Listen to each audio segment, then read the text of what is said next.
সামাজিক মাধ্যমে প্রকাশিত একটি ভিডিওর জেরে 6 জন ডেমোক্রেটিক আইন প্রণেতাকে মৃত্যুদণ্ডের হুমকি দিয়েছেন প্রেসিডেন্ট ডোনাল্ড ট্রাম্প। এই আইন প্রণেতাদের সবাই সাবেক সামরিক ও গোয়েন্দা কর্মকর্তা। সামরিক বাহিনীর সদস্যদের উদ্দেশ্যে ভিডিওটি তৈরি করেছেন তারা। ভিডিওতে ডেমোক্রেটরা কোনো নির্দিষ্ট অবৈধ আদেশের কথা উল্লেখ করেননি। তবে ট্রাম্পের মতে সেনেটর এলিসা স্লটকিনের নেতৃত্বে তৈরি করা এই ভিডিওটি সর্বোচ্চ পর্যায়ের রাষ্ট্রদ্রোহী আচরণ, যার শাস্তি মৃত্যুদণ্ড। ট্রাম্পের ওই হুমকির প্রতিক্রিয়ায় এক ভিডিও বার্তায় স্লটকিন বলেন, প্রেসিডেন্টের এই হুমকি শুধু তাদের ঘিরে নয়, বরং ভিন্নমত পোষণকারীদের প্রতি কেমন আচরণ হওয়া উচিত তা নিয়েও প্রশ্ন তোলে।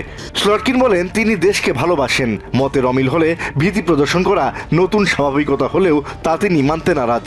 মিশিগানের এই সেনেটর আরও বলেন, তিনি সংবিধানের প্রতি শপথ নিয়েছেন, কোনো ব্যক্তি বা প্রেসিডেন্টের প্রতি নয়।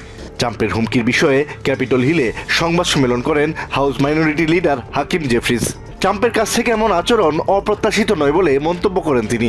প্রেসিডেন্টের মন্তব্য নিয়ে কোনো কথা না বলায় হাউস স্পিকার মাইক জনসনের সমালোচনাও করেন Jefferies.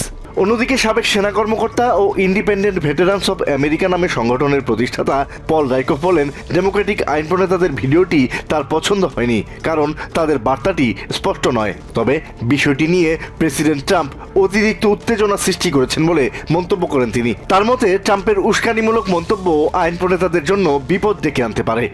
Asad real, TVN 24 news desk.